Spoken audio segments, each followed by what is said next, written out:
Here occurred the frightening and shocking history of Prince Dracula and the woman he loved. I have crossed oceans of time to find you. Yeah. Dracula. There's a sinister, darker side to him I find irresistible. I have never met any man with such a passion for life. He is unlike any man.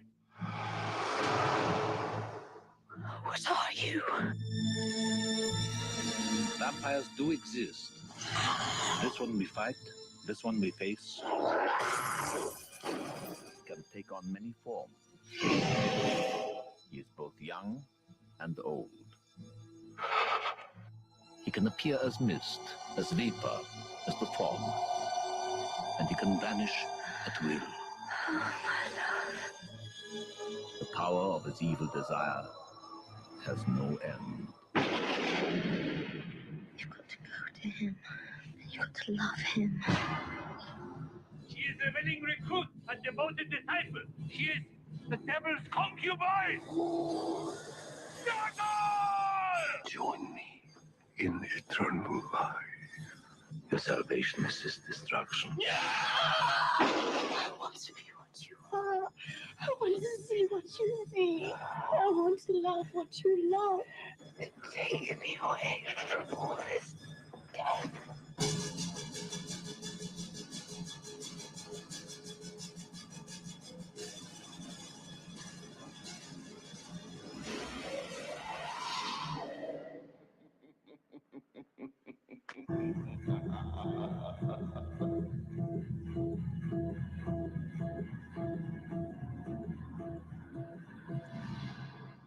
Make no mistake, he must be stopped.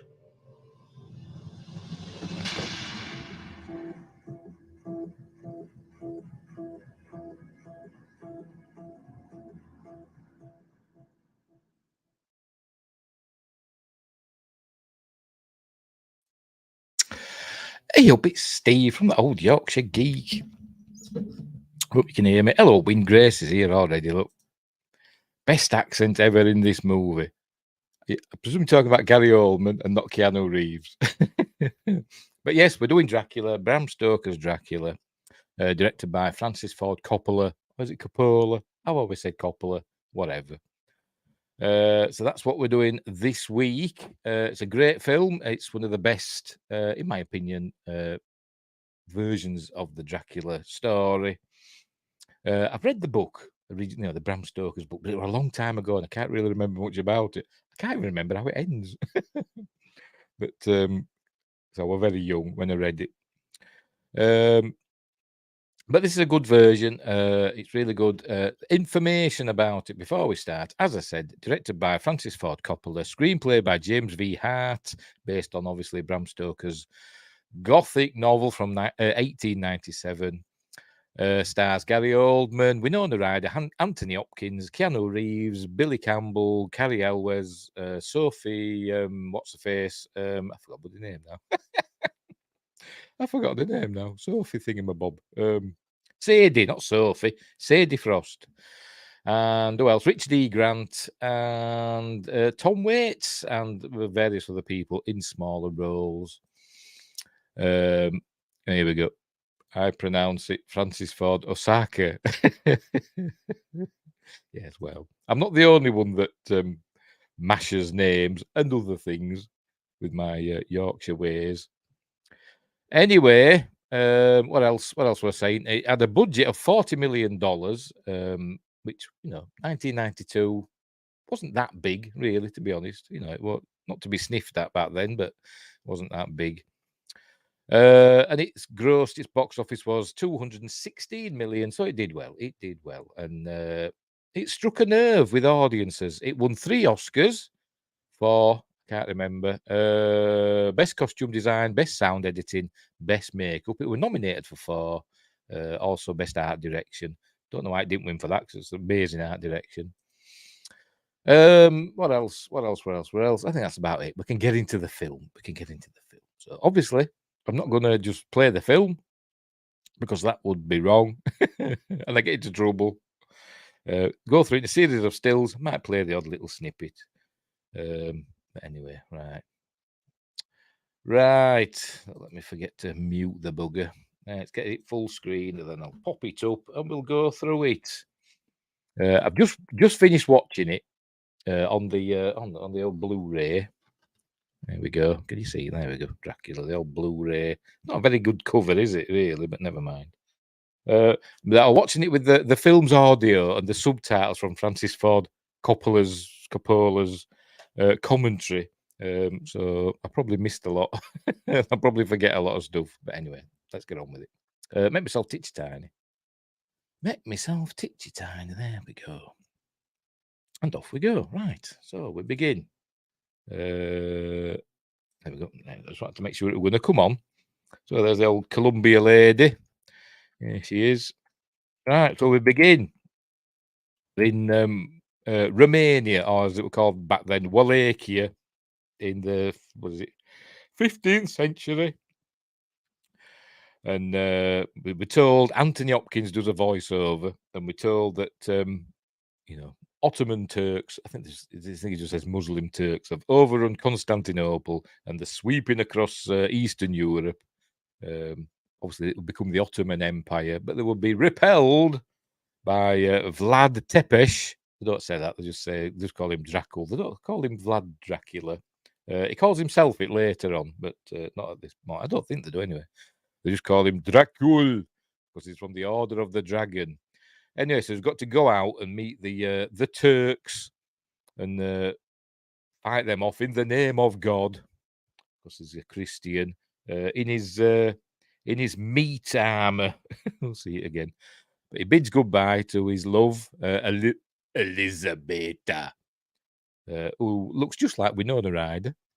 And so off she goes. He's off on what he thinks is, he probably won't come back, but because the odds are against them. But anyway, off he goes, and we see the battle in silhouette form. We see it again later on in silhouette form, but in the form of like puppetry. But here it's like people in silhouette, and he's super strong. Look, he lifts up that fella. But it's not supernatural yet. It's just super strong. And there we go. Lots of people impaled, which is why we call Vlad the Impaler. By the way, all the effects in this film, 99.9% of the effects in this film, are all done in camera. Apparently, an effects company was hired, and Francis Ford Coppola said to him, "We want to do the effects like they used to do in the olden days, with no digital jiggery-pokery." And all that, and they said, "Well, that's impossible." So he fired them, and he got his son in, Roman Coppola, whatever, to do the visual effects, and they did them all in camera, except for I think a couple of shots where we've got like blue fire. There's 2 shots with like blue fire in, and I think they were done. I think he says they were done. They're not done digitally, but they were done using, I think, an optical printer. But every other effect apparently were done either by multiple exposures or miniatures or matte paintings on glass, stuff like that, all done in camera. Sometimes they're done, like I said, multiple exposures where they'll film a shot, rewind the film, do the for the effect, and do that. So it's all done. And if you make a mistake, that's it, you're buggered. But that's how they did it. Hello, Joshua. You're not late. I've only just begun, as Karen Carpenter would say. What are the Carpenters that sang that? Probably. Anyway, right. So he's impaling people, getting his nickname. So he says, "I am victorious," speaking in whatever language they speak, Wallachian, Romanian, don't know. Speaking in that language with his thick Eastern European accent. He's victorious, blessing God and all that stuff. And then he suddenly has some sort of premonition, and we see Winona Rider appear just over his shoulder, and he goes, "Elizabeta," and he goes riding off. And we learn that vengeful Turks had fired a note on an arrow into the castle, saying that Dracula had been killed. So she obviously took this at face value and threw herself. Here we go. threw herself into the river, which is like 1,000,000 miles below. So Dracula gets here and he learns about it, and it's where we see Anthony Hopkins in his second incarnation. He was the voiceover. Now he's here as this. I presume it's Eastern Orthodox priest. There he is. There he is. Lots of hair, looking very Gandalfy. They've obviously pulled her out of the river. She's dead. So he's not happy about it. His old Dracula. She'd also written a note for him, which they've put there and covered in blood for effect. So she's obviously saying she loves him and she can't live without him, blah blah blah. So he's all distraught, and the priest, in great diplomatic fashion, said because she committed suicide, she's going to burn in hell for all eternity, or worse to that effect. So he gets a bit cross. There's old Dracula. And he renounces God, says he will rise from his own death and all that stuff. And he stabs they call it the heresy and all that, or blasphemy. So he stabs that, smashing the place up, and he stabs the big old cross there. And blood comes out of it because, it does. Maybe that's what crosses in churches do. I don't know. I've never stabbed a cross in a church. I've never stabbed a cross anywhere. But obviously the bleed. So he gathers the blood up in a cup and drinks of it. There we go. The blood is the life, but in Wallachian. Wingrace says, barely a scratch on that body for a 200-mile drop. Yeah, well, she did land in water. Anyway. So he's in his meat suit, drinking blood, and you see the blood spreading, look.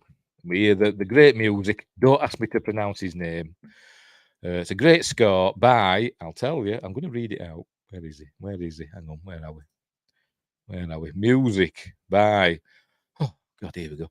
Wojciech. I'm probably mispronouncing that. I have no idea how to pronounce it. He's a Polish, excuse me, a Polish composer, because apparently Francis Ford Coppola wanted Polish composers for some reason. I don't know why. He said in the commentary, he went over to Poland and he had one in particular that he wanted. And this Polish composer was a classical composer, trained during the Soviet era, obviously. So this film was made just after the communism fell in Europe. And so obviously this composer was trained during the Soviet era and all that. And he said he couldn't do it because it takes him weeks and weeks to do just 1 minute, to write just 1 minute of music. So he wouldn't be able to do it. They wouldn't be able to do it in time for when the film was supposed to come out, blah, blah, blah. So he said, I'm not on you, I can't do it. I think he was being diplomatic. He probably said, I don't want to do a film score. I'm a proper classically trained composer. So he got this other fella in to do it. Anyway, we're having an argument now about physics. Hitting water from that height is going to be like hitting concrete. Yes, it is. It's just a film. It's Winona Rider, isn't it? You can't have it all splattered, can you? So you've got to look nice, even with a bit of blood there. Anyway, there we go. So Dracula's now Dracula, as we know him, with the music and all that. Then we go Bram Stoker's Dracula. And now we're in London. What's happened there? What's that popped up for? Go away. London, 1897. And it says like 400 years later, 4 centuries later. And we're at Carfax District Lunatic Asylum.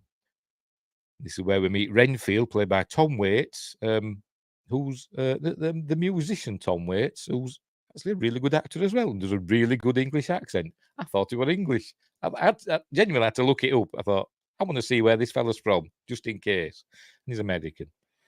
He does a really good English accent, unlike, some other people in this film. Here he is, being mental, eating his flies. Apparently, these were put on his fingers by the reason he's got all this paraphernalia on his fingers is so he doesn't hurt himself. Don't know the logic with that is. I mean, but anyway, maybe it's so he can't use his fingernails on himself or whatever. I don't know, but it's one of that. In this film, we see a lot of technology. It's a film about, it's a gothic romance, essentially, isn't it?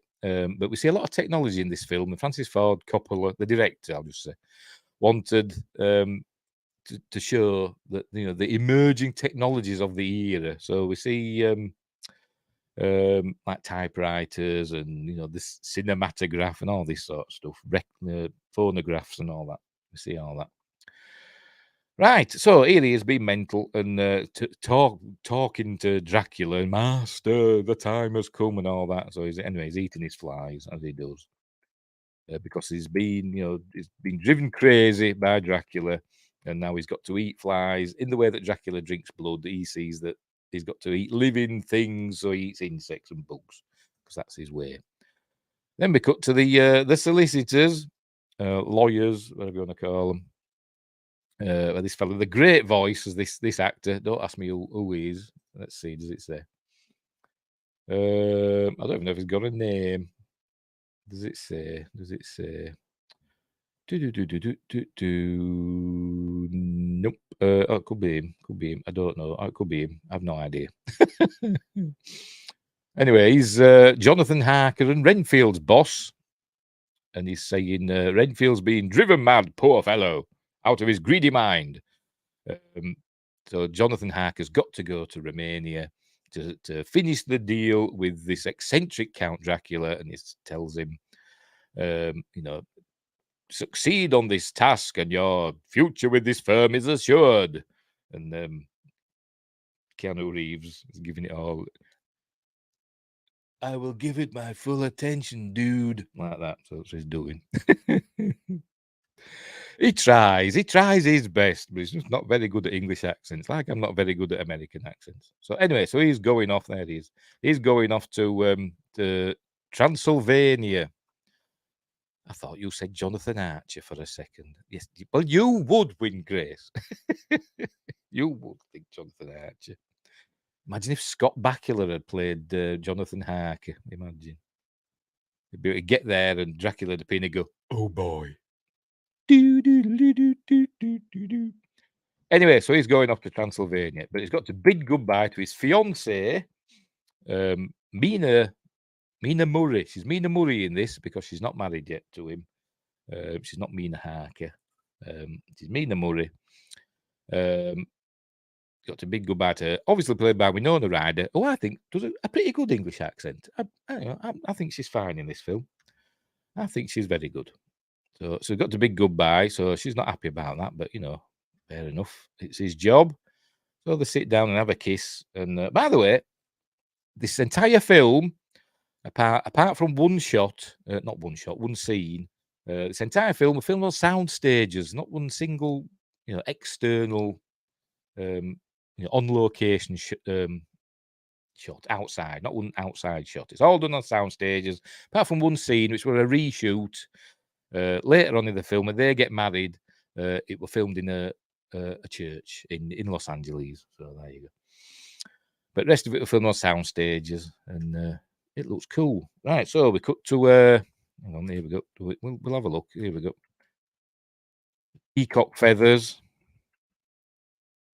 A nice dissolve into a tunnel. There you go. Weirdo. So we start off with the diary entries, the book. There is, Bram Stoker's Dracula, as was the fashion, I suppose, in the 19th century, with it's like genre works, like science fiction and romance novels, and this would be called a romance novel back then, wouldn't it? Were done in the form of like journal entries and stuff like that for some reason. I don't know why. Maybe it was just a fad. I don't know, but that's how it was done back then. So he's talking about or writing about his journey from the west to the east, and I say all the effects are done in camera and with like miniatures and forced perspective and stuff like that. So here he is looking at a map where he's going. Transylvania. What is it? I can't remember the film now. 12,500 or I don't know. I've never seen it. Right, so off he goes, and then he's reading a friend, because I just saw the word there. He's reading a letter from Dracula saying, welcome to my country and all that. And then we see his eyes, Dracula's eyes, watching him. Hello. And welcoming him to his beautiful land. Your friend D. My son watches that. I think he's got the game somewhere. You know, D. Is it Vampire Hunter or Vampire Killer or something like that? It's out for the PlayStation 1. My son has played that, and he watches it on YouTube. He watches a lot of games on YouTube. Anyway. Right, so we come back onto another journal entry, this time by Mina. Looking very grainy there for some reason. Never mind. She's doing her diary on her typewriter. There she is. So she misses him terribly. There he is. But she's going off to stay with her rich friend Lucy Westerner, which is spelt Western Ra, but it's pronounced Westerner. Like Mannering, isn't it? The name Mannering is spelt Mainwaring, but we pronounce it Mannering. I don't know. Anyway, right. So he's Jonathan's in his carriage now, coming over the Borgo Pass towards Dracula's castle. This is as far as they'll go. So they dump him out onto the road. He says, "We're early." You know, there's supposed to be somebody meeting him. Because in the letter, by the way, from Dracula, he said, "My driver will meet you there." Blah! So they dump him out there, and she gives him like a crucifix or whatever. And then he sees the wolves. There's wolves about. Look. And then the Dracula's carriage arrives, and I think this is supposed to be Dracula that's actually doing the driving. He says, "You know, my driver will come," but I think it's actually Dracula. In his, I know it's not, and it's supposed to look like a bird head, but it just reminded me of a xenomorph head. He's like looking very like an alien, isn't it? But it's supposed to look like a bird's, you know, a bird of prey or something like that. Anyway, do another cool shot here where he's obviously either his arm gets long or he floats over and just picks up Jonathan and just puts him in the carriage, you know, really easily. Jonathan's like, "What the bloody hell's going on here?" It's like, you know, it's all like supernatural stuff is afoot. The laws of physics don't apply to Dracula. And we'll see more of that. There it is. That's it. It's supposed to look like a bird's head or whatever, isn't it? But anyway, so off they go. They're going to the castle, as we see. This is a matte painting. Obviously, that was filmed in the studio, on the sound stage. Sorry, what they call them. But this is the rest of it's painted on glass and lined up and shot through it. That's how they do it, old-fashioned ways. Finger says maybe he has Ronnie Cox from RoboCop arms. Yeah, when they were falling. Oh dear. We'll be doing that one day, I'm sure, on Magnificent Mondays. Anyway, right, so here he goes into the castle. This is where he sees the blue flames. I think they're in the book, aren't they? They're described in the book. But I think not this version. I think this is just, overlaid or whatever. It's a multiple exposure. But when he looks back, see if I'm too far. When he looks back, I think maybe there we go. I think that might have been done in an optical printer. And there's one later on where we see circles of the stuff going up into the clouds that Francis Ford Coppola did say in the commentary that was done with an optical printer. But all the other effects are done in camera, apparently. Anyway, there we go. Renfield and Harker's boss, Mr. Hawkins, was played by J. Robinson. It was also Alana Troyes in Star Trek, amongst other things. Oh, we're in that as well. Yes, he was. Yes, I remember his face now. Yes, yeah. He's got a very Shakespearean face, hasn't he? I can see him in like a Shakespeare play. Right, so he's arrived at Dracula's castle. Rocks are falling and stuff like that. We look up, it's all dilapidated and, because it's very, very old. So he goes in. Well, he doesn't go in yet. He's greeted on in the vestibule by Gary Oldman, the great Gary Oldman, could be classed as a career-defining role, maybe. I don't know. doing some great stuff before this and after, but a lot of people remember him as Dracula, don't they? Anyway, here he is with his mad hair, which has been, parodied many times, Simpsons and everything. So he welcomes him, welcome to my home. And in a kind of reversal to the not Dracula, vampire law, in a way, they say vampires have to be invited in.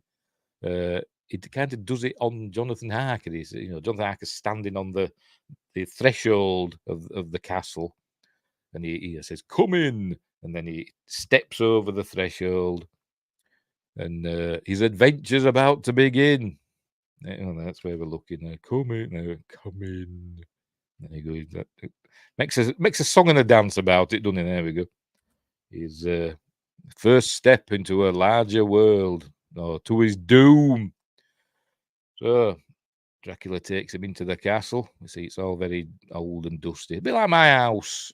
But it's all, I say, cool designs. Nice painting there and statues. God knows who that is. Maybe it's a night sister of Dathomir. Oh, you can't see. Never mind. It's behind that. Hang on, let me. I'll show you that. Maybe it's a night sister of Dathomir.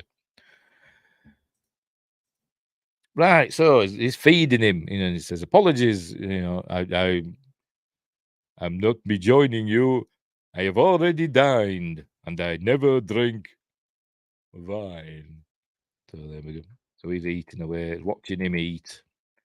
And by the way, we're also watching all these shadows. These shadows do different things to what the actor does.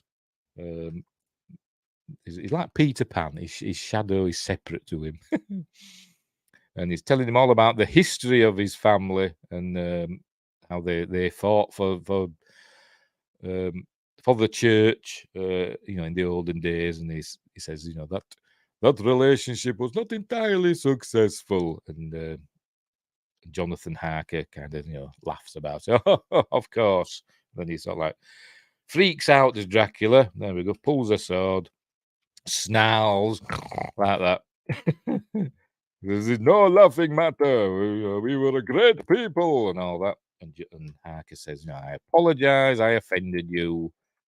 And he says, all right, whatever.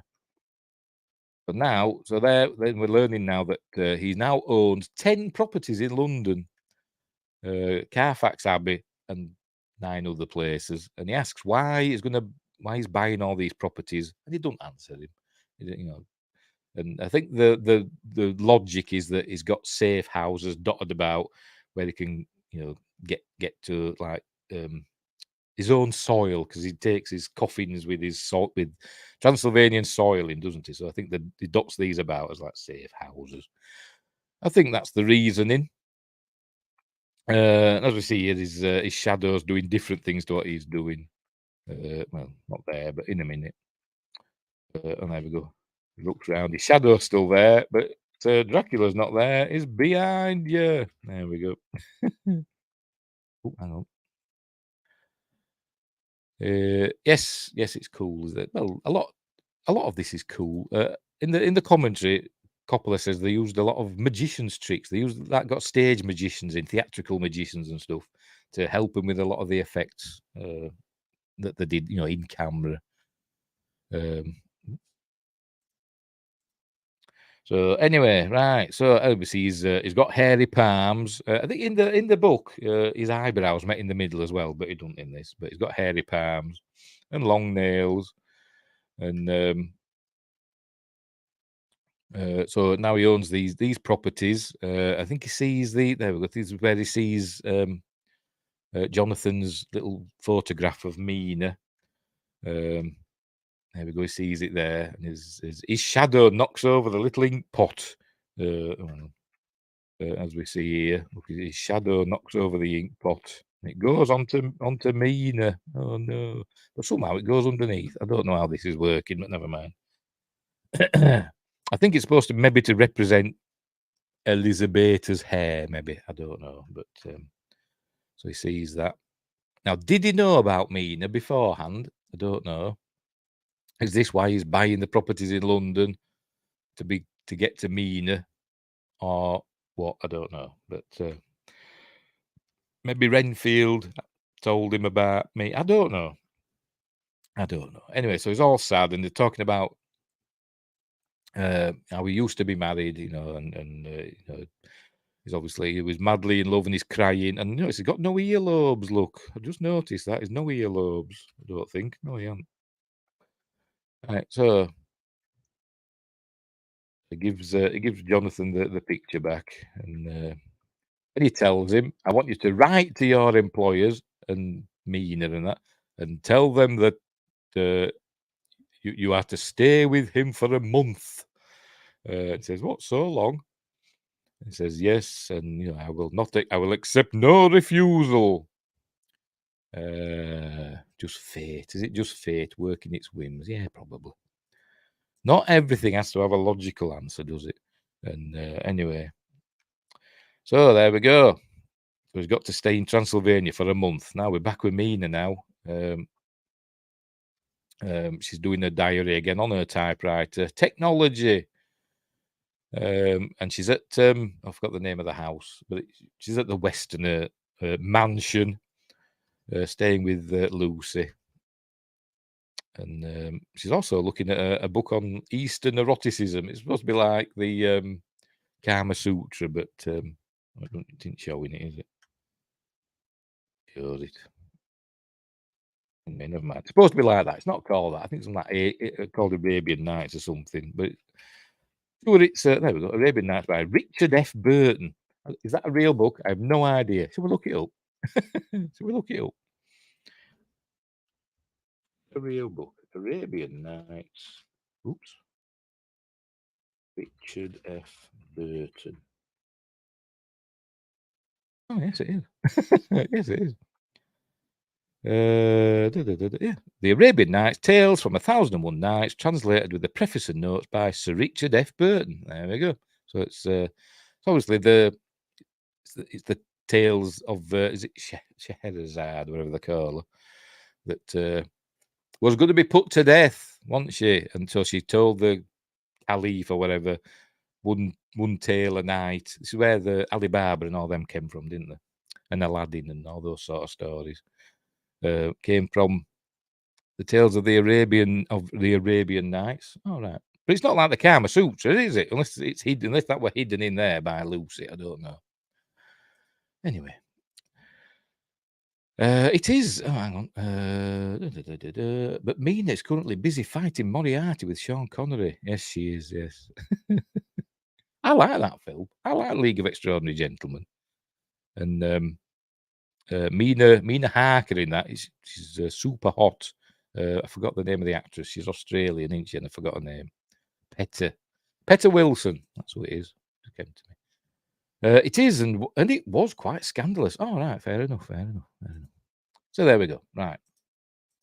So enter Lucy Westerner. There she is. Mina's rich friend. So she sees the book, looking at the cheekiness within, and so she's joking that she does stuff like that. She did stuff like that last night in my dreams, and all that. So they're all being very cheeky. Right, there's a party now with a harp, and we're meeting the suitors of Lucy, because she's got to be married off. She's only 19, practically a hag, she says. And but she's going to get married off to one of these chaps. This is Quincy, somebody or other. Not the I can't remember. I'm terrible with names. I remember Peter Wilson, but I can't remember bloody Quincy. What's his face? Quincy Morris. That's it. Oh dear. This is Quincy Morris, an American chap, played by Billy Campbell, the Rocketeer himself, and the outrageous O'Connor. So he's here at the party. There she is. They're all dolled up. Look. So she likes him, and she likes the next one in a minute. This is Richard E. Grant as Dr. Jack Seward, who runs Carfax Lunatic Asylum. He's also Lucy's doctor, but he also fancies her. So he's another suitor, and he's very clumsy, and he trips up. And anyway, and enter finally Carrie Elwes as Arthur Homewood. Is he Sir Lord? Lord, isn't he? Lord Homewood. And spoilers, he gets to win Lucy's hand, or would, if events don't transpire as they do. So there we go. So they're the suitors for Lucy, and she teases them. And Mina says, that Jonathan doesn't like Lucy because he thinks she's there's something wrong with the blue bloods. Basically, they just do what they want, and they have no filters, basically. Anyway, all right. And as this is happening, we're seeing Dracula's shadow fall across Mina, as though he's influencing her somehow from afar, because now he knows about her. Anyway. So that's where he's got influence even from thousands of miles away, or 1,000 miles away, however far Transylvania is from England. I'll say 1,000 miles. Sounds about right, doesn't it? Right, so next up, another journal entry, this time from Dr. Seward. It's obviously been a passage of time. The party's ended. He's gone back to his asylum. He's in his office doing his use on wax cylinder. So as I said, there's all sorts of, modern technology at play here. He's doing his diaries on wax cylinder. And also taking morphine, but was that later? I think that's later. All right, 1,591 miles by car, according to Google. Thank you, Wingrace. He knows everything. It says according to Google, but he doesn't really Google it. He just knows. Anyway, so he goes out of his office into the asylum proper, and we see the I suppose nurses, orderlies. There'll be orderlies. Well, the orderlies wearing these boxes to protect their heads. Not very fashionable. But it's like cool costume designs by a Japanese person. Where are we? Who is it? Where are we? Come on. Not there. Not there. They won an Oscar for it. Bloody hell.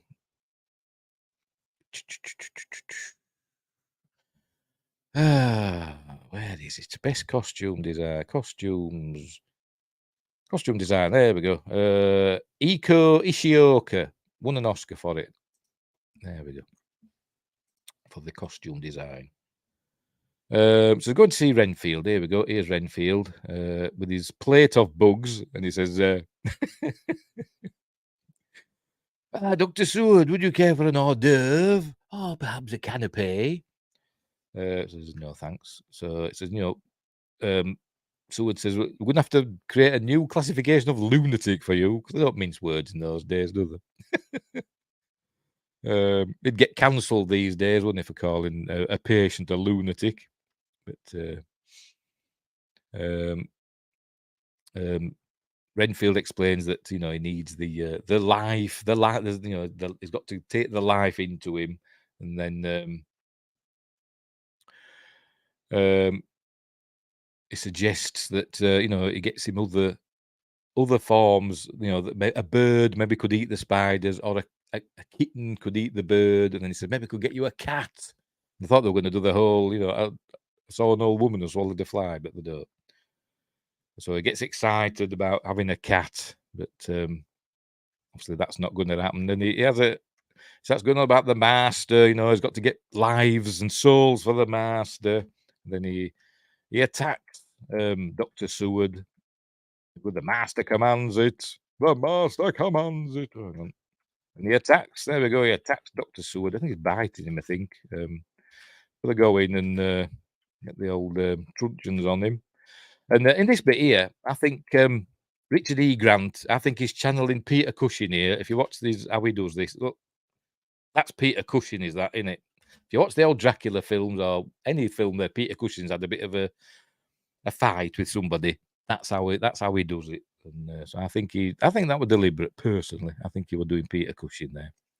Right, we're back at Dracula's castle. It looks like somebody sitting on a big throne, doesn't it? It's supposed to look like Dracula himself, or some colossus on a huge throne. But so we're back there. More journal entries. He knows now, I think, or not yet. No, he doesn't know yet, does he? I'm going to say he knows that he's a prisoner, but not quite yet. He's written his letters for the count. And now he's out. He's shaving in front of the mirror, and we see Dracula's hand appears. Come on, there we go. He's looking in the mirror, and Dracula's hand, and it's ready. There it goes. Pops up there, but obviously we can't see it in the mirror. And in the commentary, Francis Ford Coppola was saying, "I can't remember how we did this." Well, it's probably easy, isn't it? That's probably just a hole in the wall. Keanu Reeves is there, and the standing's there. Can't remember how we did it. Anyway, let's make sure we're still going okay. We've still got an excellent connection, and we're not getting into trouble. By the way, I forgot to mention, didn't I? We're live on YouTube, and we're live on Rumble, and we're live on Twitch. So there we go. I forgot to mention that. Links are in the description for all those stuff, I think. Right, so where were we? Oh, done that again. Bloody no. Seeing all my bloody desktop. So obviously it feels the hand on his shoulder, but obviously doesn't see Dracula in the mirror because he casts no reflection. Then looks round, and we see Dracula's in the doorway. He's bringing towels or whatever. I don't know. Room service. Count, I didn't see you there. I can't do Keanu Reeves. Anyways, cut himself, and Dracula takes the blade from him and does his famous licks the blood off the blade. There we go. Fine. Bit like Anthony Hopkins in Silence of the Lambs, doesn't he? Was that the same year, 92, or was Silence of the Lambs later? But it licks the blood off, doesn't it? It goes. Anyway. And he asks for the letters. There we go. Did you write the letters? Oh, yes. So he says, very good. And he says, the castle is old. Don't go wandering about. Oh, and he finishes shaving him. He says, don't go wandering about. And apparently, I never noticed, but during this scene, let's look. Francis Ford Coppola was saying the walls are closing in on them. So let's just have a look for a minute. I never noticed at the time. So let's see if the walls are closing in on them. Don't know. Can't really tell. I couldn't tell. But he said the walls were moving in, to make it claustrophobic. But I never noticed that. Anyway, but Dracula noticed his crucifix, didn't he? And freaks out. And Jonathan kind of loses it as well. And, blue flames and wolves howling. And then I think the wolves start howling now. There we go. I think we have the creatures of the night bit coming on. Yeah, here we go. Yeah, that's where he's. Listen to them, creatures of the night. What sweet music they make. Giving it all that. I should be on What We Do in Shadows, shouldn't I? So off he goes with his train going out the door, and his shadows coming after. Look, there we go. Defying the laws of physics. Of course, it's Dracula. And now he's off crawling along the wall outside. Which we've seen him do in other Dracula films, haven't we? It's in the book. So he's watching him crawling about outside. I don't know why, he just is. So Jonathan's gonna go off exploring, even though we're told not to. We see more weird things in the castle. We're going to see a rat. Is it going to show us it? There we go. A rat. Something like defying gravity. So he's going looking round. All dark and dingy. And he's going to find, there he goes, find a box of treasures, or a chest of treasures. Oh, and he lifts this up, and the water, or whatever it is, the perfume drips upwards. Like in Prince of Darkness, John Carpenter's Prince of Darkness, not Dracula Prince of Darkness. John Carpenter's Prince of Darkness, that drips upwards, doesn't it? From that, which we did way back when on Friday Night Appointment with Fear. Now what does he do? He finds this bed, this old dusty cobwebbed bed. So So he goes and gets on it for some weird reason. Oh, that's it, because he's hearing a voice. And it actually sounds like Winona Rider. So I think he thinks, it's like entrancing him, like Mina calling to him. And it might not be, but to me it sounded like, Mina calling to him. So he gets on the bed. And this is where we meet Dracula's brides that rise up out of the bed. So a bit of cheekiness here, so I'm gonna have to be quick, quick with me skipping. We see Monica Bellucci's boobs, which is a good thing. But anyway, so here she comes. I think there you go. Oh, crack it, go back again. There's Monica Bellucci. And Coppola said, I think this was her first film. So she was obviously a model before that. Now she's gone on to be a superstar. But anyway, there she is. And the others rise up as well. Oh, look that good in there when you pause it, does it? You see it there. Look. Rises up. Yes, Monica Bellucci. Rawr. Yes, exactly. So there she is. So they seduce him. They make his cross go away. Is it lead or something? It doesn't look like it's silver. It looks like lead, doesn't it? But never mind. It probably is, because they melt it, don't they? And lead has got a low melting point, so that's probably what they did. There we go. Yeah. Obviously not on a real chest. Maybe they use Khan's chest from Star Trek 2. But anyway, so they're seducing away, giving it, biting him and stuff. And there they are, look. It's all cool. There we go. Can't see them in the mirrored ceiling, whatever. There they are. Apparently, that bit there, where they're licking his nipple, apologies, is only in the British version, apparently. I don't know, but I was looking on, trivia about this film, and they said that's just on the British video version. But anyway, it could be wrong. Anyway, so Dracula bursts into the room, and they sort of like back away in some weird spidery, insecty thing for some reason. He comes in and he yells at him in Romanian, but produces, it's saying, the boy is mine or whatever, and produces them their supper, which is a little baby. Hang on, I'm going to show it in a minute. Hang on. Produces a baby for them. Say Besk. Don't know what Besk means, but just says it really well, doesn't he?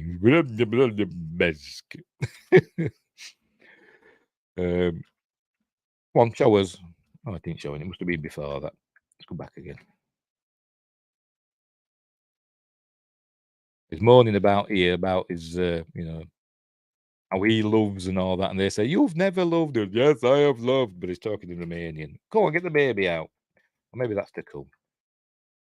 Here we go. He's producing the baby now. There we go. Anyway, whatever. Here it is there. But it's actually a real baby. You'd think that just use a dummy baby, but it's actually a real baby that had just been born, apparently. Well, within a day or so, I suppose. And Coppola was saying in the commentary, he'd like to actually find out what's happened to that baby. Obviously grown up now, and he'd like to know, what's happening to that baby. Probably doing the convention circuit. That's what I'd be doing. I was the baby. Sacrificed to Dracula's brides in Bram Stoker's Dracula. 20 quid an autograph. 25 quid for a photo. Anyway, so he feeds the baby to his brides, and obviously Jonathan's disgusted and is horrified. Anyway, so this is the letter that is sent to Wilhelmina Murray, Aidan's great grandma. It's called Wilhelmina, not Wilhelmina Murray, but she was called Wilhelmina. She passed away a couple of years ago. It's very sad. Right, so she's got his letter, and it's very terse and short, saying he's got to stay there for a month, my best wishes, Jonathan, blah, blah, blah, that's it. So she's upset about that. And we cut back to him. He now realizes he's a prisoner. He's got to find a way out. Here we go. He's trying to find a way out. He's trying to go through the river or something. There must be a river flows under the castle. Anyway, and Dracula's waking up, not looking the best. There's an old impale person there, isn't there? There's another one there. He needs to get the cleaners in to clean that up, doesn't he? Anyway, he goes, rises up. That's a direct homage, apparently, to Nosferatu, Murnau's, is it Murnau, F.W. Murnau's film. Right, so this is Lucy. She's all happy.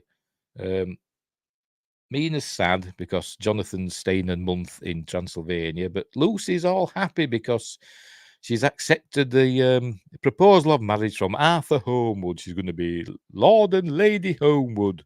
So she's all happy. And she's asking why Mina's not happy. Because Jonathan's away. Blah, blah, blah. Anyway, it starts raining, so they have a run about in the rain and get all wet. Meanwhile, the Demeter, I don't think they actually called it that, do they? Oh, yes, I think they do. They do the, we hear Anthony Hopkins again doing the ship's log of the Demeter. There we go, it says it there, Demeter. It's heading, obviously, from Romania, well, from Varna. We picked up, I've never read this before, we picked up 50 boxes of experimental earth bound for London, England. Set sail at noon into a storm that seemed to come out of nowhere, carrying us out to sea. What, in a boat? You're right, on a ship. And then it says some more. No, never mind. So obviously Dracula's on this ship, and sets about killing the crew. By the way, I really want to see that film, Last Voyage of the Demeter.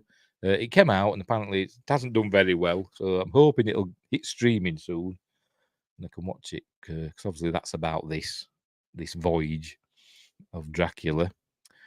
Anyway, so Dracula, we see Dracula in his coffin, sort of like looking all sort of like unformed. There's always like a fetus, and he's changing into his wolf form. But anyway, they're still running about in the rain for some reason, and the storm's freaking them all out at the asylum. That's what that was. Hang on. That, and then the asylum. Oh, never mind. The zoo. The zoo animals are freaking out, and the people in the asylum are freaking out as well. There you go. A wolf's escaping, which we'll come back to later. Meanwhile, there's Dracula forming into his wolf thingy. So they're off to London. There we go. Oh, there we go. They're freaking out in the asylum. So they've got the hoses on them. I don't think this is recommended treatments these days, is it? But they're doing it. And I bet somebody went, "It's a madhouse." Charlton Heston style. He's doing his diary again. He's sewered onto his wax discs, and Renfield's freaking out as well. Oh, this is where he's taking his morphine. So he's a drug addict. This is Lucy's room, and here we see that apparently it's the spirit of Dracula that we're seeing here, done in what's called pixelation, where it's like a weird shutter speed and stuff like that to make it look, weird. But said he'd seen it done. Coppola said he'd seen it done in films, in experimental films in the 50s. So he thought he'd use it here to depict the spirit of Dracula racing over like his point of view. Anyway, so Lucy's going out in looks exceedingly uncomfortable night clothes. She's gone out into the storm. Mina's gone to check on her. She's obviously not there. So she's going out. Mina's going out after her.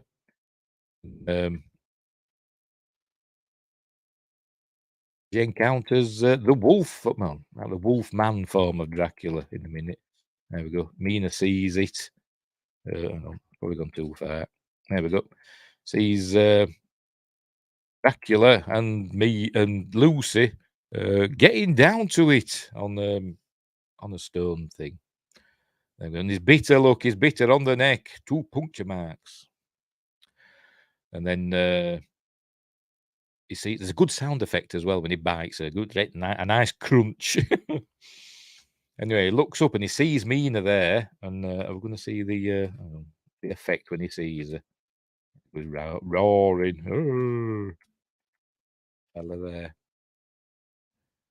Come on. And he sees it. There we go. He's going to see it. There we go. He sees all her blood pumping all the way through her body. Sees all that. Again, another probably a rewind and overlay, reshoot all that. Them lights probably in a dark room. Anyway, says, don't see me. So she obviously doesn't remember seeing this. He says, don't see me, and he disappears. And she goes to Lucy. She has no memory of seeing the monster. So they go back inside. Lucy says, I don't feel well. And then we see him again. Apparently didn't like being in all this prosthetics, did Gary Oldman, particularly later on, in the scene later on, where he and the director kind of had a bit of a falling out. Anyway. Right, so this is all his coffins and stuff arriving at Carfax Abbey. Presumably his other stuff, his other properties are also getting coffins there as well, with Transylvanian earth in. In the book, it were up at Whitby, wasn't it? Oh, I don't know. I can't remember now. Did he arrive in Whitby and then go down to London? He must have done, mustn't he? The ship grounded at Whitby, didn't he? And anyway, never mind. I can't remember. It's that long since I've read the book. I can't remember what happens in it. So anyway, there's all this stuff there. Right. So then we cut to here we go. Some oldie styly film, which actually was shot on a hand cranked, I think he said Pathé or something, camera. Obviously with colour filming. And Coppola said that he wanted to film more of the film, in this way, but they wouldn't let him. Producers, I suppose. But then he sees Mina. Escaped wolf. Then he sees Mina in that shop, and he's looking at her, and he buys a paper from this lad here. He's actually standing about here, is Dracula, but obviously we can't see his reflection. He buys a paper. Look, the paper just floats in midair because we can't see his reflection. But he can go out in the daytime. Van Helsing's voice tells us that vampires can move about in the day, but their powers are greatly diminished. So anyway, he accidentally bumps into Mina, and she drops, I think, a little perfume bottle, and she drops that, and he's really quickly. I'm going to show it. There we go. Really quickly catches it. There we go. I think that was done, in shot. Probably two people, probably another fella with the same, clothes on as Gary Oldman catching it. Yeah, and he already had that in his hand. There we go. Just showing he can defy physics. So he introduces himself to her. He's Prince Vlad, and she doesn't want anything to do with him. So she's a bit offhand with him, and then she apologizes. Says sorry. He wants to go see the cinematograph. It's a wonder of the 19th century. Oh, blah blah. Anyway, so she says, go to a museum. London's filled with them if you want culture. But anyway, she eventually apologizes. So they go off to the cinematograph together, and there they are. But as I said, it's all done in sound stages. You can tell, can't you? It looks more like a backlot than a sound stage, but whatever. Here we are at Westerner, whatever the name of the house is, where the Westerners live, where Lucy is, and Jack's being called in to have a look at Lucy because she's not well. She's trying on her wedding dress for her marriage to Arthur Homewood, and very elaborate, not very attractive, but very elaborate. And I think it becomes her burial shroud, I think. Anyway, so she's not looking well, is she? She's looking a bit peaky. And but she's still her usual, naughty self, saying naughty things. He's at a loss, is Jack. And he tells Arthur he doesn't know what to do. So he's calling in his mentor and teacher, Abraham. Is it Abraham Van Helsing? Yeah, it is Abraham, isn't it? And then we hear Anthony Hopkins says, and this is when I enter the story. in a bit.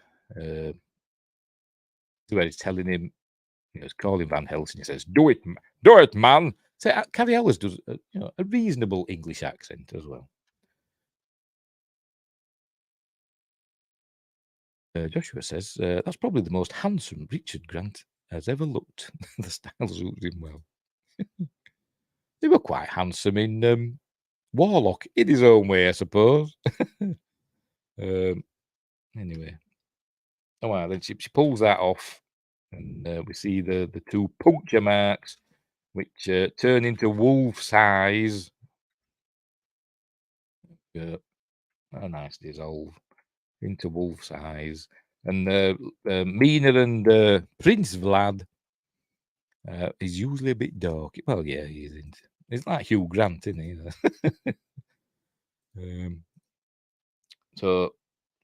Mina and Prince Vlad looking at the cinematograph, watching, old films. She's not impressed, but he says, it's a marvel. They have a bit of cheekiness, a bit of what the butler saw there. But he kind of not attacks her, but tries to seduce her a bit here. And she doesn't fight him very well. She seems frightened, but she doesn't cry out or anything. And he has to control his urge to bite her. He goes, his eyes go red and his teeth come out. Look, there we go. We're going to see him. There we go.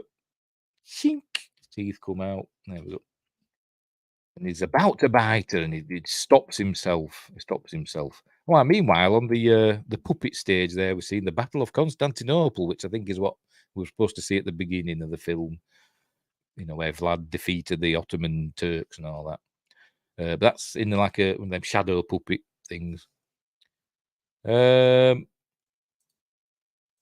she runs away, and then the wolf arrives. Remember the wolf that escaped from London Zoo? That arrives. And Vlad saves her. There we go. And he says, it's perfectly safe. So they have a good stroke of the wolf. Lovely creature. And for some reason, the skip's not stopping on them stroking it. Come on, show us. There we go. So that's it, the stroking. It's very clean, doesn't it? They get a bit to be a bit matted than that fur, but and in the commentary, Coppola says he doesn't suggest we try that at home, stroking a wolf, but whatever. There we go. So she's falling in love with Prince Vlad. Right. So he drops her off at home, not at home, at Lucy's house. Again on a soundstage with a miniature of the mansion in the background. It drops her off and bids her good night and all that. Her prince. Off she goes into the maybe it is the Homewood estate. I don't know, but anyway. Anyway, another bit of technology. The telegraph sending Jack Seward sending a message to Van Helsing that he needs help. What's this here? Oh, it's a bat. There we go. So he's here in Amsterdam, I presume. I don't know. Giving a lecture on diseases of the blood, the diseases of Venus, venereal diseases, and all that he's saying. And he's on about this is the famous, civilization or civilization of proceeded hand in hand and all that. Talking about that. Then he gets interrupted with a letter, obviously the telegram from Jack. So he endeth the lesson and is going off to London. Meanwhile, at Dracula's castle, looking even more like a huge robot sitting on a throne. But Jonathan's been essentially used as a blood bag by the brides of Dracula. And he says, they're drinking his blood, but keeping him alive. But he don't drink any of their blood, even though we saw him with all blood in his mouth. Maybe it was his own, I don't know.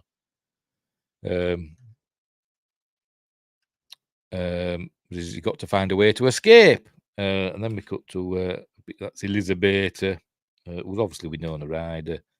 Then where Van Helsing arrives, Exorcist style. So he's here to help. But there's Dracula looking in the window. And there's his shadow descends upon Lucy, kills the plants. So anyway, so he's here to save the day, is Van Helsing. And then we hear a scream. Go up. She's freaking out. She's got her boobs out. Sorry, get past it a bit. She's obviously in distress. They go running in. And she's lost a lot of blood, says Van Helsing. She needs a blood transfusion. You can tell this just by looking at her. But he sees the marks on the neck. So he knows they're dealing with the vampire. But she says she needs a blood transfusion. Oh, a single drop on the pillow. Look. I think that's mentioned in the book. It rings a bell anyway. So he gets his bag of tricks out. He's got a blood transfusion machine. He just happens to have one in his bag. Which, again, I think was supposed to be like new technology, late 19th century. According to Coppola, it was anyway. And in the commentary at this part, get past that bit, sorry. In the commentary on this part, Coppola were on about another film because he said he suggests that maybe he should have done a real transfusion in this part. He said they were a bit too queasy. He says he remembers another film that he'd seen. Don't ask me what it is, where they actually did a real blood transfusion in the film. They had the doctor on set and the actors actually did the blood transfusion. He says, maybe I should have done that in this one.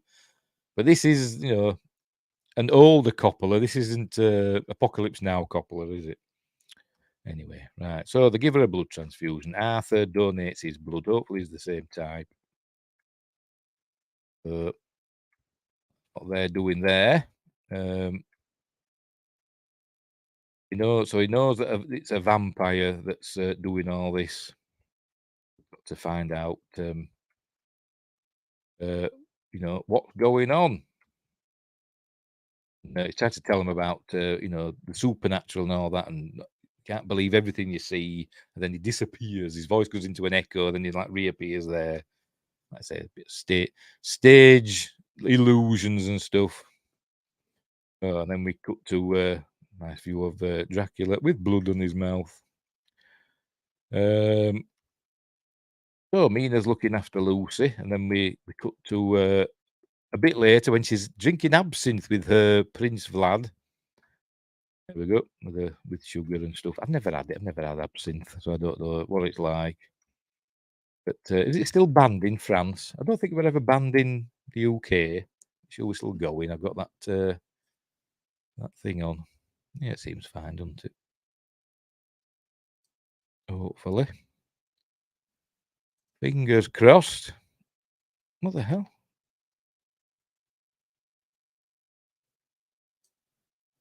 Oh, that's the trailer, isn't it? I wonder what's going on there. I'm looking at something. I thought somehow I'd gone through a time warp. Anyway, whatever. It was banned in the US, says Wingers. I know it was banned in France. I didn't know it was banned in America. I don't think it's banned in Britain. I don't think. I could be wrong. But in this, Coppola's saying it were only banned because it wasn't a grape-based aperitif, apparently. And all the other companies, the big companies that made, the grape-based aperitifs wanted it banned. And apparently there were an incident where somebody drank some, in France, somebody drank some absinthe and went and murdered his whole family. And they used that as a reason to ban absinthe. But apparently he drunk like 2 bottles of brandy and taken loads of drugs as well. But never mind. Right, so they're drinking that. And she kind of goes into an altered state of consciousness and starts channeling Elizabeth, basically.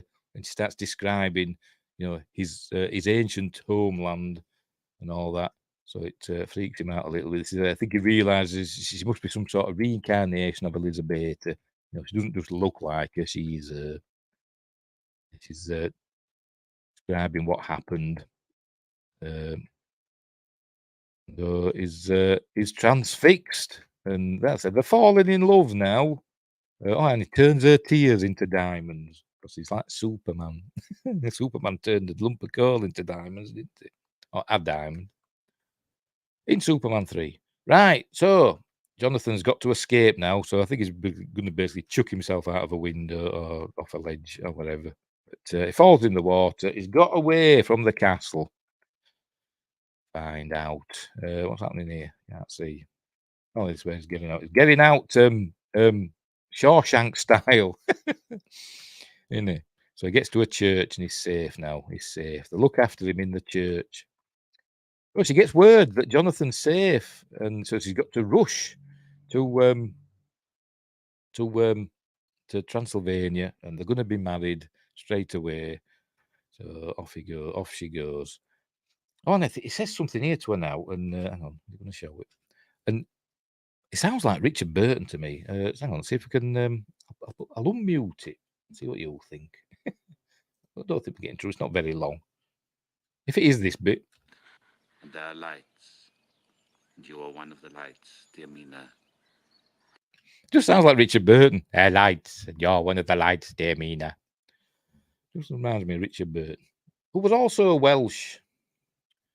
Anyway, shush. So it says, go to your, Jonathan and all that. More technology, a phonograph. Playing a record, playing some music for Lucy. One of the four lights, yes.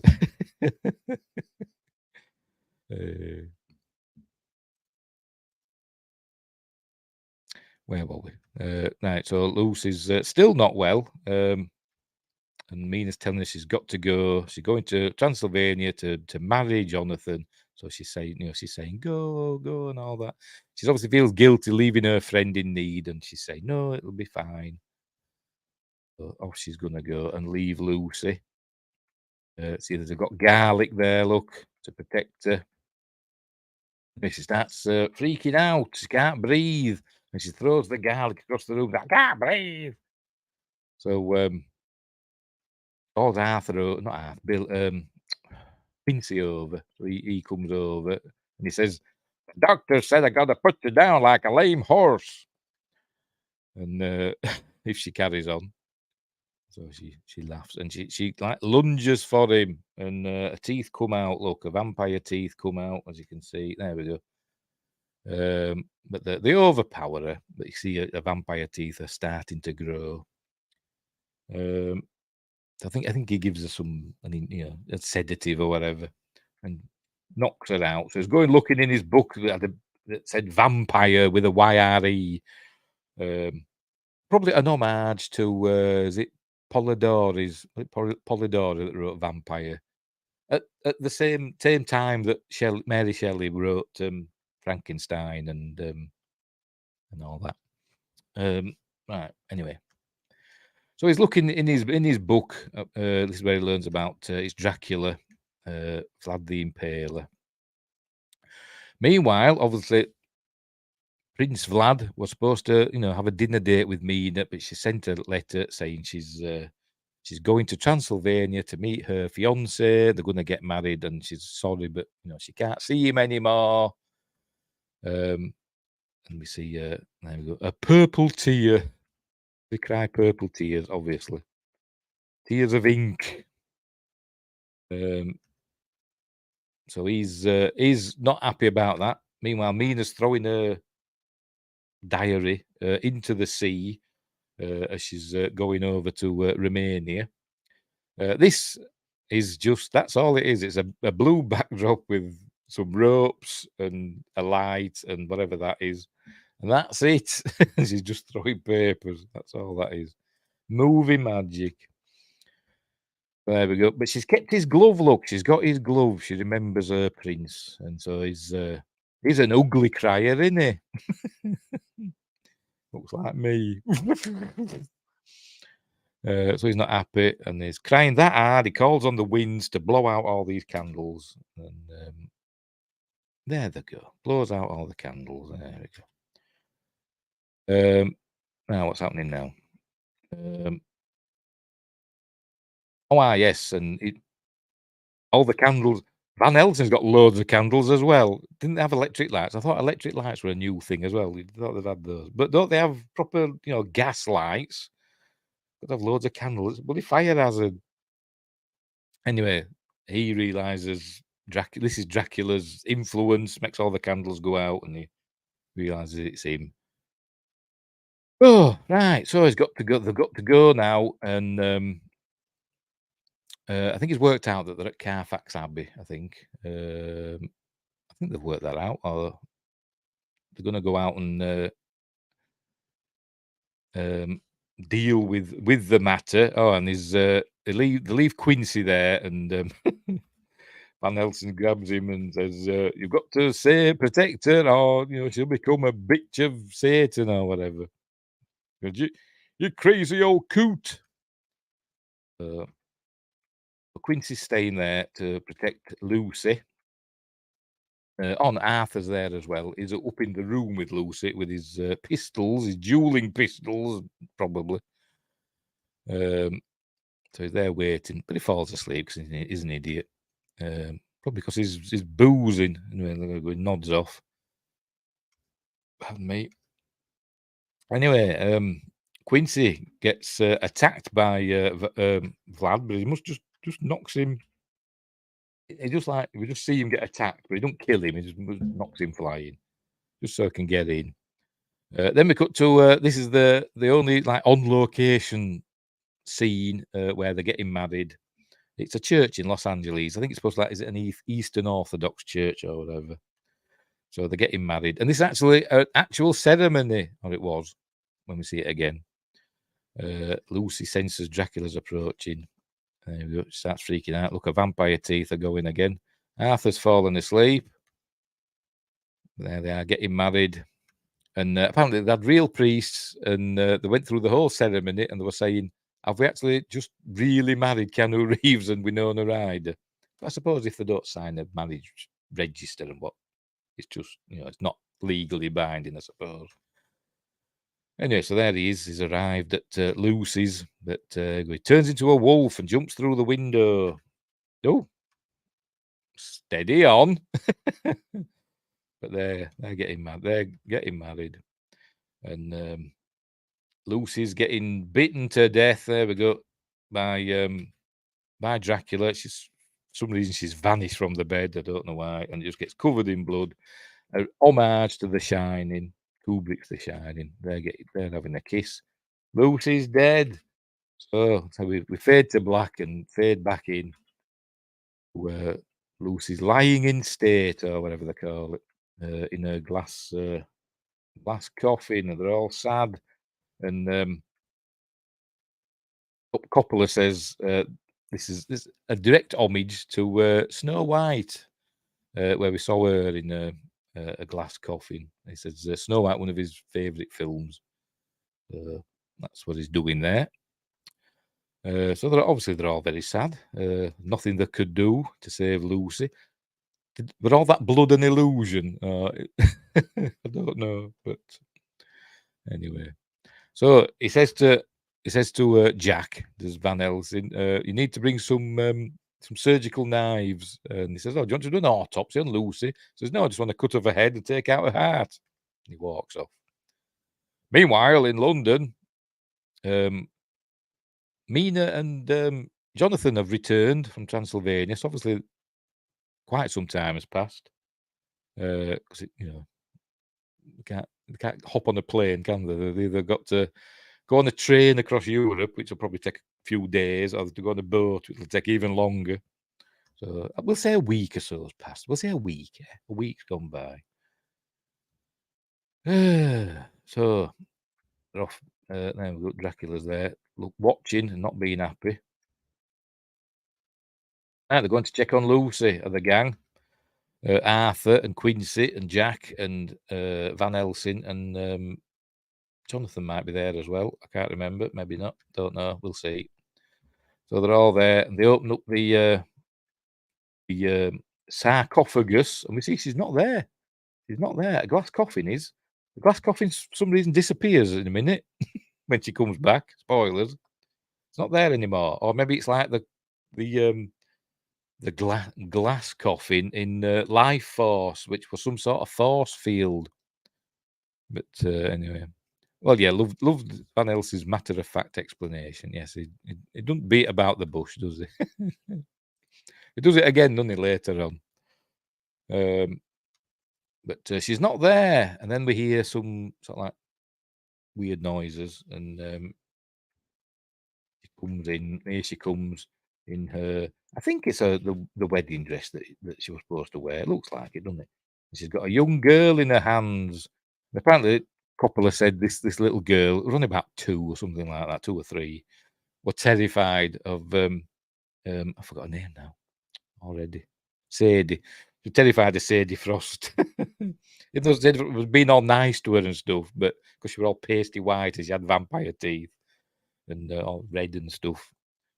And she was really scared. Poor lass. But anyway, so she drops the girl, and one of the fellas scoops her up, and this is where Van Helsing brings the cross out, and cool scene is this. Obviously filmed in reverse is this. That drives her back into the coffin.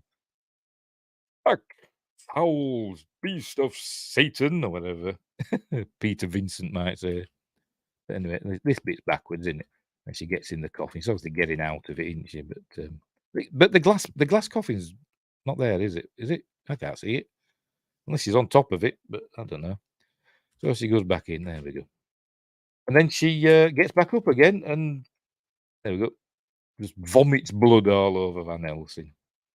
And then gets back down again. So gives Arthur a it looks iron. It doesn't look wooden. It's not a wooden stake. It looks like an iron stake. So much like Life Force, where they used iron to kill vampires, leaded iron to not to do that. Drives that into her through her heart, and Van Helsing, there we go, chops off her head, and then eats some steak or beef or whatever it is. It doesn't look very nice. It needs to be cooked a bit more. But never mind.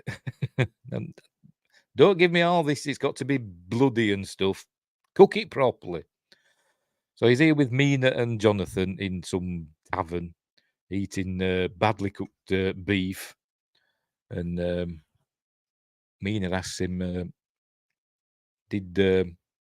how did Lucy, did Lucy suffer? And he says, no, she didn't suffer. We cut off her head and took out her heart and burnt it, and now she's at peace. And that's showing it.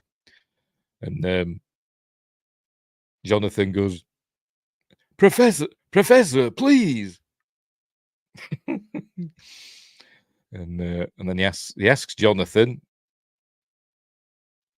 didn't realise vampires were fae. I don't know. I don't know. I don't know what that means. I'm not up on folklore, says Joshua. Anyway. So he asks Jonathan if he drank of the vampire's blood, of the brides of Dracula's blood. Did he drink of them? And Jonathan says no.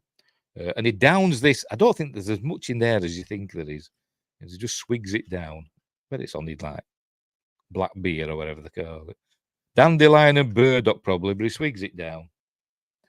And so I said, well, you're fine then. You're not going to turn into a vampire. And he goes, oh, dude. And then he says, I know where the bastard sleeps at Carfax Abbey. Really puts it on, goes overboard with his accent. Bless him. But so now they know where he is at Carfax Abbey. So they're going to go there and destroy his coffins. But before that, they're going to make sure Mina's safe at the neighbouring Carfax lunatic asylum, which looks like a set from a Hammer film, doesn't it? Maybe deliberately so, I don't know. But off they go. Enfield's shouting at them, saying the Masters knows you're coming or whatever. So they're going in. Remember, it's all on a soundstage. So it's probably forced perspective and stuff, maybe, I don't know. But Jack is making sure Mina's safe. Says, you're perfectly safe in here, in this lunatic asylum full of crazy people. But, you'll be fine in my office. Oh, she wants to talk to Renfield first. And Renfield kind of has a change of heart here. He tells her to get away, because the Master's, he's after you and all that. And, say, flee, and all that. He doesn't. She just goes to the office. It's obviously that Dracula knows he's been betrayed now by Renfield. Jack says she'll be perfectly safe in here. Says the toiletries and water over there. Blah blah blah. So he goes off to join his pals. I don't know who that is. Who's that? That's like Oliver Reed, doesn't it? I don't know who he is. Obviously a servant. So find all the coffins full of Transylvanian earth in there. I thought they're supposed to go to these other properties. Maybe not. Maybe they were gonna do that later. There we go. Dracula's resting upside down, obviously, because he's been a bat. In his bat form, so obviously wakes up when they start tampering with his equipment, his experimental earth. Lucy's got ready for bed for some reason. I wouldn't have done. I'd have just sat up all night in my clothes, being terrified. I wouldn't have got into a strange man's bed. I mean, it's Jack Seward's bed after all. It's not hers, is it? Anyway, never mind. Meanwhile, some green mist comes, which kind of reminds me of Doc Savage? Doc Savage, Man of Bronze. What is that? That was Ron Ely. They had the thing in there, didn't they, with green mist? It reminds me of that. That's it, all done in camera. And here there we do the pixelation thing again. It just looks jerky. A bit of green mist. And it goes in, and obviously awake. Green mist, better check for sex candles. I don't even know what that means. I don't know what that means. I don't even know what a sex candle is. Is it like 4 candles? I don't know. Handles for forks. So anyway, so Dracula's talking through the mist to Renfield, and being betrayed. And, no, I haven't betrayed you, master. I've done as you bid. I worship you and all that. And then he gets killed. There we go. He gets thrown 3 times. There we go into the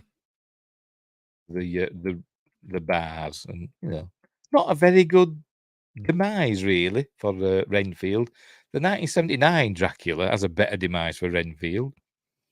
He gets his head twisted round, but in this one he just gets thrown up against the bars, which is enough to see him off.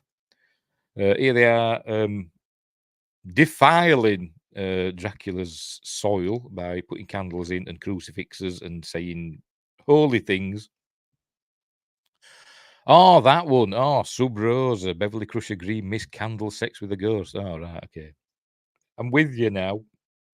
I thought you were just, oh fair with, sexy things, unlike me. I'm sweet and innocent. Anyway, right, so they're dealing with Dracula's coffins, and he puts holy water on. Hang on, where's it? Puts holy water on, and for some reason a snake's appeared. I don't know why. Maybe it's the white worm. Did that come out before this or after this? Lair of the White Worm. I think it was before this, wasn't it? I think. With Amanda Donohoe and Peter Capaldi and Hugh Grant, who we mentioned earlier. Good film, Lair of the White Worm. Anyway, it's there, look. Right, where are we? The green mist is coming now. It's coming to Mina's bedroom, or Jack Seward's bedroom, and it forms into Dracula and seduces her. Way before this, Joshua says, yeah. I can't remember. Good though, his Lair of the White Worm. Bit weird, but good. Maybe we'll do it one day, but there's a few scenes I probably have to skip quick, won't I? Anyway, so this is where we learn that she does actually love him. So kind of seduce each other, and he bites her, drinks her blood. By the way, he tells her that he is Dracula. She just knew him as Prince Vlad. She didn't know he was Dracula, and now he tells her. So she's angry at him at first. Says, you killed Lucy. Giving it all that, pounding on his chest. So So she's cross at him, but then she says she loves him, but she can't help herself. And he's saying he's nothing. He's, I am nothing. Yes, several scenes would need skipping. Yeah, hey, cool film. Anyway, she professes her love for him in skimpy night, just not pointing anything out. Although she's been angry at first, then she loves him. They're finishing off his stuff, but then he bites her. Maybe what's going to happen now? Here, there you go. He bites her. Then he opens his chest up, and she drinks. There we go. And she drinks of his blood. Doesn't look very realistic, really, does it? But never mind. She drinks of his blood. So that's how she's going to become a vampire. If you've watched Vampire Diaries, that's how it happens, isn't it? You don't just get bitten by a vampire and you turn into one. You've got to drink the vampire's blood to become a vampire.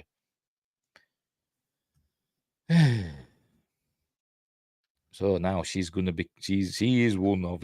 Well, she will be one of the undead eventually. So they're all making out, but then they're charging, and he's disappeared. She's there, all covered in blood, and then he pops down in his bat form again. And this is the scene where he had trouble in the suit. He said he had trouble moving about in it, basically. This is Gary Oldman in the suit, apparently. But you'd think they wouldn't really bother, would you? You'd think maybe they'd have a stunt actor. What's his face? Saru. I forgot his bloody name now. Him. You'd think they'd have somebody like him, somebody skinny that could fit in one of these causes, and just have him do the voice. But no, apparently it's him, and he and Coppola had words during this scene. Doug Jones, yes, that's the fella. He and Coppola had words during this scene, and Coppola kicked a chair across the room and stormed out. But they got through it. I think actually his son may have taken over. Roman Coppola may have taken over this scene, maybe. Anyway, they got through it anyway. So he sets the crucifix on fire, and we're going to do that now. There we go, with his Godzilla breath. And he's saying, I have commanded nations and ruled nations and commanded armies, blah, blah, blah, giving all that. Hundreds of years before you were born. And I think Arthur shoots him. Not what that is. What's that he's got there? He's got a glass of, it's like a strawberry sundae or something. I don't know what it is. But there's Arthur with his gun. Oh, you can't see him, never mind. And obviously Quincy's got his gun. But Jonathan grabs Mina. But there we go. I think it's Arthur shoots Dracula straight through the chest, and he backs into his red eyes. Look, it's a cool effect. Is this simple? It's just a cut in it, but backs into the. They're still shooting at him. Look, backs into the alcove there. You see his red eyes, and they put light on it. There we go. And he's turned into a load of rats. Just collapse and run away. Kind of reminds me of The Gate. Again, the film which came out before this, where the workman out of the wall fell over and turned into those little demons, which I think looked better than this, but never mind. But then all the rats run away, so that they haven't managed to defeat Dracula yet. What's he doing here? Don't know. Can't remember. Right, so they've got to deal with Dracula, and obviously Dracula's got to die to save Lucy. Yes, vampire's greatest weakness is strawberry parfait. Yes. Oh dear, it's what it looked like, didn't it? I don't know what it was supposed to be. Anyway, right. So they've got to save Mina. They've got to kill Dracula. If they kill him, she'll go back to normal. So apparently Dracula's in retreat now. He's setting off back to his castle because they've destroyed his boxes of earth, so he's got to go back home. So he's on a boat heading around through Straits of Gibraltar and that way around. But they're taking a train across, probably the Orient Express, no doubt, which I've been on. Not the old steam one, but just a train called the Orient Express. But Paris to Vienna or whatever it was. Or Paris to Budapest? I didn't get that. We didn't get that far. I think we got off in Vienna. Anyway, whatever. Right. So they're going to try and head him off at the pass, so to speak. More cool model work. Let's have the steam out of the... For a model, the steam looks pretty convincing to me, you know. But never mind. There we go. Nice map. Nice map depicting where they're going.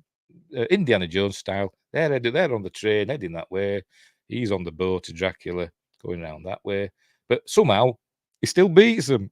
I don't know how he manages that. But there, she's turning into a vampire look. Is Mina. She's getting her teeth like Lucy did.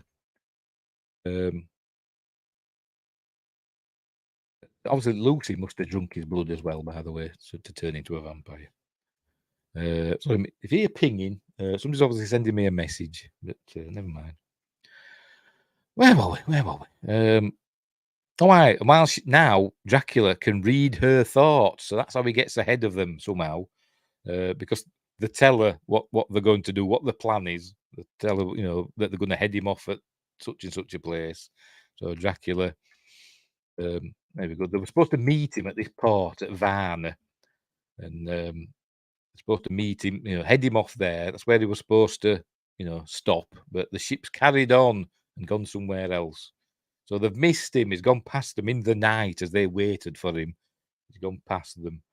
So they've got to. He's gone to another town, Garnet or something. I don't know. Something beginning with G. I can't remember. Which is 200 miles away. So they've got to get on horses and ride. Ride 200 miles. Obviously, the train doesn't go there. It mustn't do. By the way, another cool, you know, bit of see a model of a train, paintings of mountains, and whatever. That's probably a painting as well, to be honest. That's it. It's filmmaking. That's what I call filmmaking. So that's where they learn that they've missed him. Basically, he's gone past them in the night, so they've got to get on the horses. Look, that handily brought with them. Off they go. But they're sending Van Helsing and Mina directly to the castle. I don't know how they get there first. I don't know. There's any of them direct, so the castle must be in between this other port that the ship's going to, and there. I don't know, but she's getting more and more agitated and more in Dracula's, you know, sway, so to speak. Is Mina? There we go. And she seduces Van Helsing.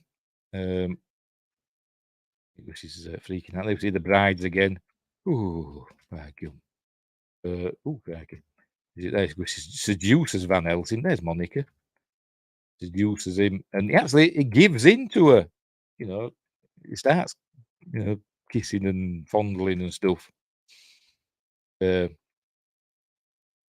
He comes to his senses, and the brides appear, and he puts a burning ring around them. There we go. I won't want to stand there with all them flames pointing at me. I'm guessing this is another effect, another overlay. That's probably not there, and they've just, you know, overlaid it over them, I suppose. It says that they won't get in through the flames. I think that probably from the book as well. I can't remember, because it was also in the 1977 Dracula by the BBC with Louis Jordan as the Count and Frank Finlay as Van Helsing. Anyway, so they're safe in there for the time being. I think Mina's probably gone to sleep or whatever. I can't remember what he did. So he's left her in that circle, safe. So he's going to go in and deal with the brides. There we go. Oh, he's got the heads. Look, he's gone in while they're asleep, daytime, chopped their heads off. Yeah, and now he's chucking them into the river far below. Right. So the gypsies, Dracula's gypsies, have collected his coffin from that other port. Now they're racing towards the castle. There he is, look. influencing Mina, and the others. Got the bloody names now. Homewood, Arthur, Quincy, Jack, and Jonathan. They're heading after them on horses. And here we go. She's looking at them with binoculars. Cool binoculars. Look at that. Good binoculars, them, aren't they? Then she stops using them. As you see, she cool binoculars. Come on, lift them up. Lift them up. Then she doesn't need them anymore. Then she lifts them up slowly. And wow, that's how he knocked her out. I forgot that. He used a wafer on the forehead. And it kind of, calmed her down, a holy wafer. Anyway, Coppola says she realizes she doesn't need the binoculars anymore. She can see even better with her own vampire eyes. That's what she's doing there, apparently. All right, so sun's going down, and they've failed, but they've got to, they're not going to beat Dracula to the castle. So they have a gunfight on the way, and sword fights and stuff like that. And she's calling on stuff, and she does like a chant, hello, mana, mana, calling on the forces of darkness, no doubt. The wind and the storm and stuff, the snow. Anyway, don't stop Dracula getting to his castle, but they get in as well before the portcullis goes down, and she's outside, and she can easily get through there. I mean, look at it. But she goes the other way around for some reason. She could easily squeeze through there. Never mind. Never mind. Right. So they carry on fighting the gypsies, and then Dracula bursts out of his. The sun's gone down now, so he bursts out of his coffin. He gets, I think he gets shot or something by Quincy. Quincy gets knocked flying. Hang on, too far. Look, here we go. She's there to protect Dracula. That was it. I think Quincy. He grabbed other Quincy, and before they could knock him out, Quincy slit Dracula's throat, and then Quincy then stabs him. I think Quincy's also been shot. It looks like he's been shot as well. Maybe the gypsy shot him, but he stabs Dracula as well. And Ina gets in between them with a shotgun or rifle. Sorry, with a rifle. I'm British. I don't know weapons. She gets between them with a rifle and tells them to, back off, sort of thing. And they all, Jonathan tells them, okay, leave it. This is our job is done. It's all down to her now. So they're going to the. I think it's supposed to be the church. I think the beginning where it happened in the beginning with the cross and stuff, where they renounced God. It's the same chapel, I suppose you could call it. Quincy dies of his wounds. It's very sad. So they didn't all get out of it alive. Quincy is a badass. Yes, he is. Joshua. Yes, he is. He's Rocket Man. That's who he is. Rocketeer, not Rocket Man. Rocketeer, isn't he? Elton John's Rocket Man, isn't he? Anyway, what's happened to him there? His hair's gone back to normal. I've just noticed. His hair was white, and now it's gone back to normal. Was that a flashback? Get that. What's happened here now? He's saying, something. There we go. Yeah, it has. His hair's not white anymore. His hair turned white after all his escapades, and now it's gone back to normal. Was that deliberate, or was that just a mistake, a continuity error? Quincy needed to die here, because he had to go on and become a medical examiner. Hey. Played by Jack Klugman. Just for men, drained by Dracula's bride. Well, yeah. Yeah. Oh, excuse me. Anyway, we're nearly there. Dracula's mortally wounded. Obviously, there's none of this stake through the heart stuff, holy water and all that. It can be killed. with a normal knife, it seems. Anyway, so he's asking, God, why has God let this happen and all that? And she finishes him off. Does Mina? I think she still loves him, and she finishes him off, and she pushes the knife all the way through, probably to make sure it goes all the way through his heart. And she does that, but she kisses him. Kiss me. It's like that scene in Starship Troopers, isn't it? With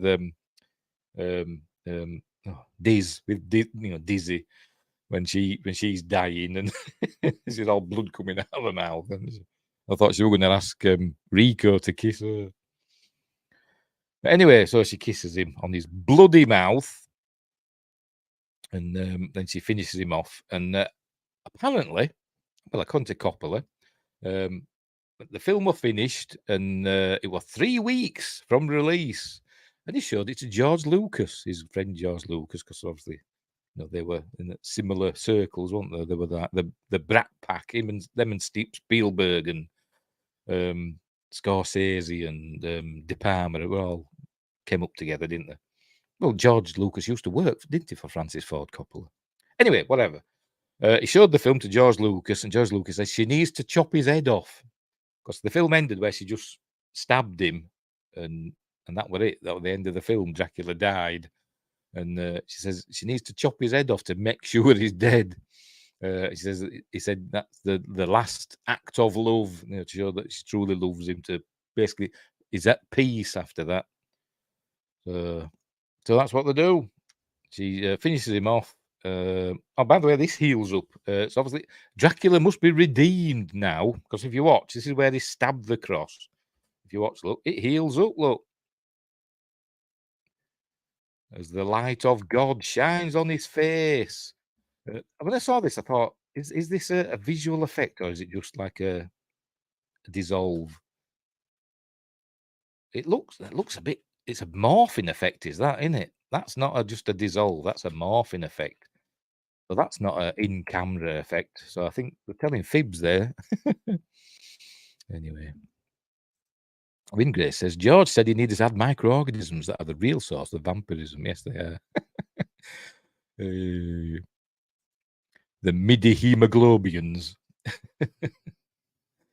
But yeah, that looks like a not an in-camera effect. So, but he didn't say out about that in the commentary. So, but never mind.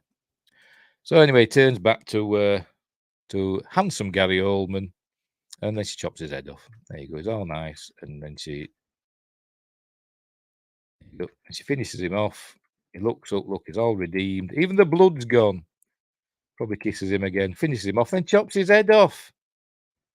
And then we look at the picture of Elizabeth, and Dracula up on the ceiling in a kind of, Michelangelo sort of thing going on. There can be only one, yes. There can be only one. And then the film ends. Hang on. There we go. We just pan that, and then the film ends. So I hope because they got married, didn't they? Mina and Jonathan. Hope they're going to be all right together. I bet their marriage didn't last. Anyway, that's the end of the film. There we go. Cool film. Really like that film. It's and it's a masterpiece, to be honest. I think it is. I think it's a masterpiece. It's not my favourite Dracula film. It's up there, but it's not my favourite one. I think my favourite Dracula film is actually the 1979 John Badham version with Frank Langella. Is it Langella or Langella? Whatever. As the Count. I think that's my favourite, with Laurence Olivier in it as well. No, not Dracula 2000, but that's got Jerry Ryan in it, hasn't it? So that makes it worth watching. It's Gerard Butler as Dracula in that, isn't it? Is it? I can't remember. I could be wrong. Anyway, so there we go. Tom Waits as Renfield. And there we go. All the people that made it. There we go. Music composed by Wojciech Killer. And there you go. Visual effects and second unit director Roman Coppola. Have we ever heard anything else from him? I don't know. He probably makes indie films. Anyway, right. So that's the end of that film. So, I nearly pressed wrong button then. I nearly removed myself. Yes, Gerard Butler and also Dracula was really Judas. Yes, he was, wasn't he? Yes, he was Judas, yes. Dracula 2000 was fun and interesting, and Johnny Lee Miller. All right, okay. It was all right, you know. Well, fine. But, you know, not as good as this one. This one is, like I say, I think it's a masterpiece. And I think I like it more because, you know, it's an old-fashioned horror film, a romantic gothic horror with, like I say, in-camera special effects, apart from that face morph at the end. You know, and it's just really good. I really like it. I think it came out about the right time for me as well. You know, a bit younger, and it you know, it sparked me, so, and sparked a lot of people. It's a cool film. Right, so we'll leave it there. So thanks, Joshua and Win Grace. Did anybody else pop in that I've missed? I hope not. Hope I didn't miss anybody. No, just Joshua and Win Grace. Just the Josh Brigade. I'll make sure nobody else left any messages on Rumble. Nah, they never do, or very rarely. And no Archmage Frey tonight, that mysterious man from Twitch. Anyway, Joshua says, I do love this movie, very theatre-ish. It's a film you want to... You know, I never saw it in the cinema, to be honest. But it is a film to... I probably would like to see it in the cinema, but I can't go to cinemas these days because, as I've said before, I can't go without my son. You know, I can't leave my son at home by himself. I suppose I could get somebody to sit with him, you know, while I go see a film. But I've usually got to take him with me. But if he don't want to see a film, he can't see it. No, Leonhard. I haven't heard from him, so hopefully he's buggered off. Oh dear, never mind. Right, so bless him. Right, so we'll leave it there. So, what's next? Sunday is my news. I didn't do the news on Wednesday because I forgot. I was busy doing dinosaur stuff on Jurassic World Evolution. But my news, I'll be back on Sunday. Geeky news stuff, hopefully. Well, if there is any. And then on Monday, Magnificent Mondays this week is Contact, the 1997 film, Robert Zemeckis, based on the Carl Sagan film, one of my favourite films. So we're doing that on Monday, and I haven't decided what. I don't think I have. Have I decided yet what next week's appointment with Fear is? No, I haven't. I've got a good idea what it's going to be. I'll decide that over the weekend. Anyway, so right, so we'll leave it there. So thanks, Joshua. Thanks, Win Grace, for joining in. So wherever you are, don't have nightmares. Look after each other, and until next time, I'll see thee.